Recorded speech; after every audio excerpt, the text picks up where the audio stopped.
দর্শক, ইউনূস সরকারের জন্য আরো একটি সুখবর। মার্কিন যুক্তরাষ্ট্র সত্যি সত্যি ইউনূস সরকারকে সাপোর্ট করতে চায়।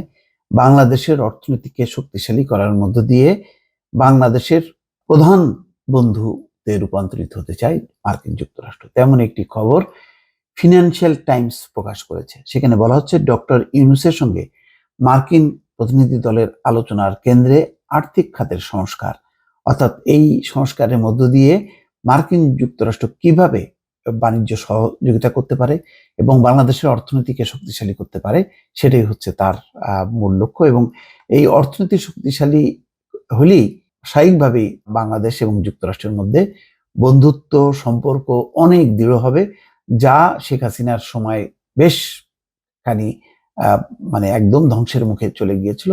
বাংলাদেশের শুধু একমুখী একটি নীতি ছিল, সেটা হলো ভারত, তার পাশে চীন, রাশিয়া, কোনোভাবেই পশ্চিমা দেশ না। অথচ পশ্চিমা দেশগুলোতে বাংলাদেশ সবচেয়ে বেশি পণ্য রপ্তানি হয়।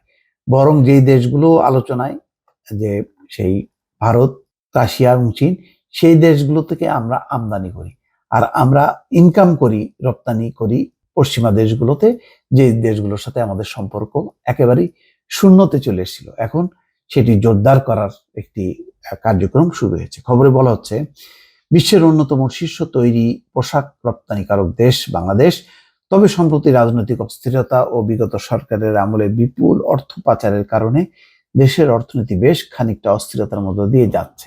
এই অবস্থায় বাংলাদেশের অর্থনীতি চাঙ্গা করতে সহায়তা দিতে চায় যুক্তরাষ্ট্র। আর এই বিষয়ে অন্তর্বর্তী সরকারের প্রধান উপদেষ্টা ডক্টর মোহাম্মদ ইউনূস সহ সংশ্লিষ্টদের সঙ্গে আলোচনায় উদ্যোগী হয়েছে যুক্তরাষ্ট্র।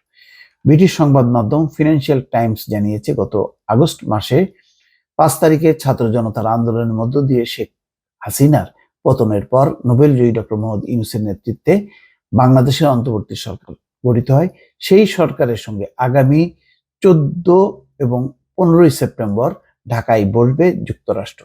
নতুন সরকার গঠনের পর এই বৈঠকটি যুক্তরাষ্ট্র বাংলাদেশের মধ্যে প্রথম উচ্চ পর্যায়ের অর্থনৈতিক আলোচনা সংক্রান্ত বৈঠক।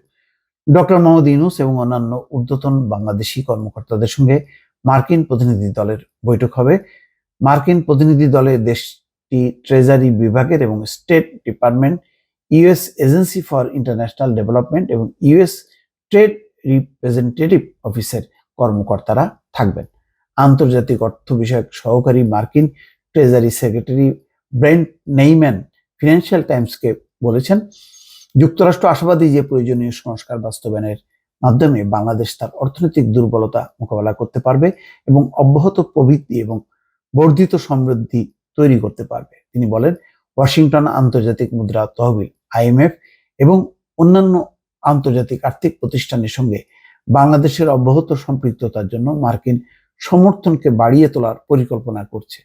কারণ যুক্তরাষ্ট্র বাংলাদেশ অর্থনৈতিক খাতের সংস্কারকে গভীরতর করে আর্থিক স্থায়িত্বের উন্নতি এবং দুর্নীতি হ্রাস করে অর্থনৈতিক প্রবৃদ্ধি অর্জন করতে চায়। তো দর্শক, বোঝাই যাচ্ছে যে বাংলাদেশের যদি অন্তত গার্মেন্টস খাত সহ এবং রিজার্ভের ব্যাপারে মার্কিন যুক্তরাষ্ট্র এগিয়ে আসে এবং সেই ব্যাপারে যদি তারা সহযোগিতা করে, তাহলে বাংলাদেশ এবং যুক্তরাষ্ট্রের মধ্যে বন্ধুত্ব দৃঢ় হবে এবং সেটি বাংলাদেশকে মানে অনেকের কাছ থেকে বা যারা চক্ষুশূল হয়ে আছে তাদের থেকে নিবৃত হবে এবং বাংলাদেশ এটা সুরক্ষা পাবে, যেটি এখন বাংলাদেশের এখন অন্যতম লক্ষ্য। এবং প্রধান যে অর্থনীতি, বিপর্যস্ত অর্থনীতি, সেটা মোকাবেলা করা সম্ভব যদি মার্কিন যুক্তরাষ্ট্র তৈরি পোশাক সহ অন্যান্য খাতে তারা সহযোগিতা করে।